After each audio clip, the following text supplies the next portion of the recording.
The Friday Morning Conversation with Reba McEntire. Hey, Reba, how are you? I'm doing fine, Bobby. How are you doing? I'm doing pretty good. It's always good to talk to you. Well, same here.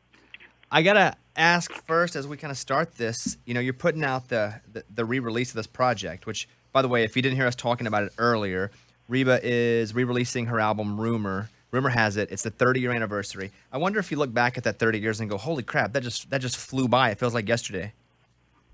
Absolutely. That's the year I had Shelby. He's 30 years old now. Race car driver, doing well. Grown man. It's just so weird. Time does fly, but then in a way it just seems like it was last week. Very strange. Climb that mountain high. Rumor has it. You lie. Fancy. Falling out of love. Now you tell me. That's all she wrote. I mean, these are all songs that I grew up on listening to the radio. You just so much. And to watch this concert, because I watched your YouTube concert that you put out as well. And you have all this footage in the vault. What does that even mean? Do you have every concert that you ever did from back in the day in the vault? Boy, I wish I did. That would be wonderful. The one that I really wish we had have gotten to film was in '96. It was the huge production, 15 clothes changes, 10 dancers, and I broke my leg December the 6th skiing. And we were, just right at the finale of the tour, and we were going to film it in Portland, Oregon, I'm pretty sure. And a few shows before, I broke my leg at Salt Lake City skiing, and we didn't get to film it that year. So that was very heartbreaking for all of us. We put so much work and time and energy on it, but it's really neat to watch them again. The audio and the video quality is not the best. We just aired on YouTube last Friday night, the 1990 Rumor Has It tour, and you're kind of thinking, wow, production and technology has really improved in the last 30 years, to say the least. Of course it would, but it's sure a lot of fun to watch it. Whenever you break your leg and your show has all these wardrobe changes in it, did you stop the tour, or did you perform with a broken leg and you just didn't move around as much? Well, I was on a stool. I did miss 4 of the shows. I just couldn't get it together. I was sick at my stomach every time I moved. I was vomiting. And I guess it was the anesthesia. I didn't know what it was, but we did the last 4 shows with me sitting on a bar stool that swiveled with my broken leg sticking straight out. And then we had a pulley situation that went from the garage stage to the center of the arena and onto the other stage at the far end of the arena. And it was a pulley system that they just moved me back and forth, and I could twirl around with my good leg, and the dancers were flying around me. And the first time they brought me back for my clothes change, all Sandy Speaker did was put a jacket on me, a different jacket. That was my clothes change. And I was crying. And when she pulled me back in there, she said, "What's wrong?" I said, "They didn't leave."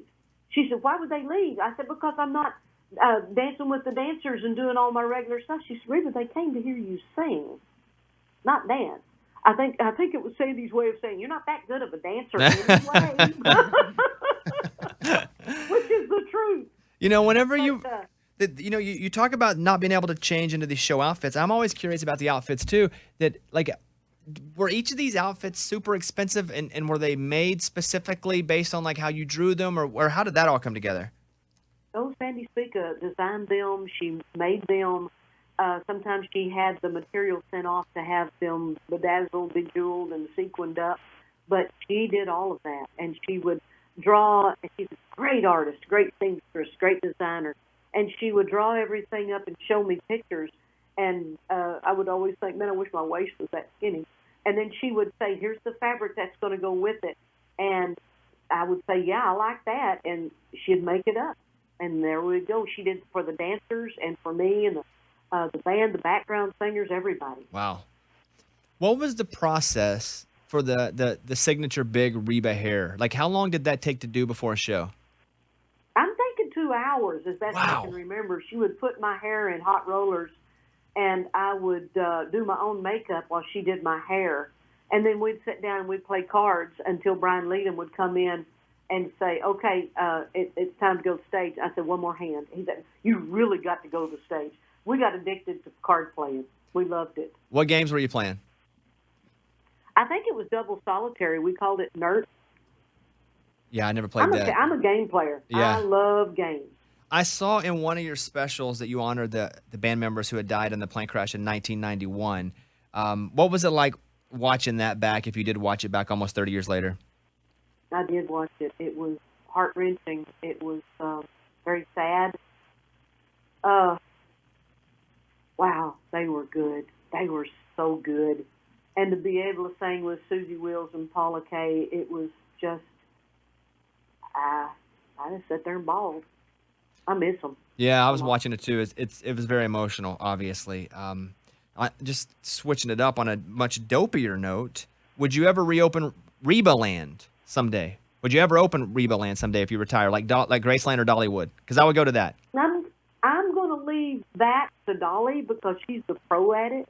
No, I'm going to say no to that. No, okay. What about a Reba bar on Broadway in Nashville? Call it. Think that'd be less work? Well, you can call it Reba's Fancy, and everybody has to come in a tuxedo or like a bow tie and their beat up clothes, whatever. But you have your own theme too. Oh, that's a cool idea, Bobby. Yeah. I like that. See? And they have to wear something red. And something. Oh, yeah. Do you How know? about that? Do you know your most streamed song? Do you ever look at that? Oh, fancy. Yeah, by far. Okay. Do you know your By far. second most streamed song? No. The Night the Lights Went Out in Georgia. Oh, great song. Whenever Great you get that song, because, you know, I used to watch Mama's Family all the time, and many people don't know that she was the original singer of that song.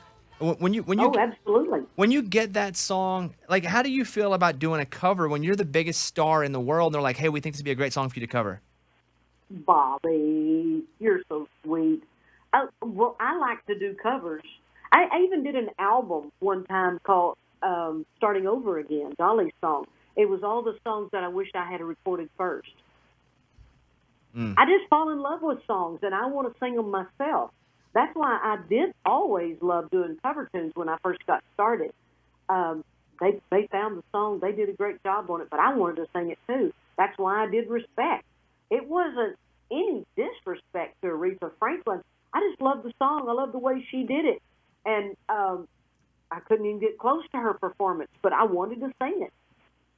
You put up for sale the autographed 30th anniversary edition, rumor has it, on vinyl. And I just wonder how long it takes you to sign all of these. A long time. I do them all myself. Nobody does them for me. I will not let anybody sign an autograph for me.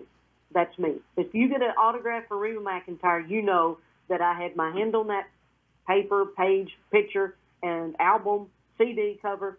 That's me. No signature stamps, huh? No boom, and there it is? Nope. Nope, it's all me. None of them are the same. Do you ever see people that maybe fake sign Reba stuff? Have you ever seen any of that out there? No. Not to my knowledge. That's good. I mean, listen, there are people doing bootleg autograph stuff all the time. That's awesome if you haven't had to deal with that. With your vinyl that's signed, do you have a record player? Do you still listen to music on vinyl at all? I do. I do, and I love it. I love that first little, when the needle drops and it's got the little scratchy sound. I love that. I'm going to ask you this before I hit the record one more time. All these TV reunions are happening, from Friends to The Fresh Prince. You have hinted that you've been texting cast members from your show, from Reba. Would you guys do a special? Yes.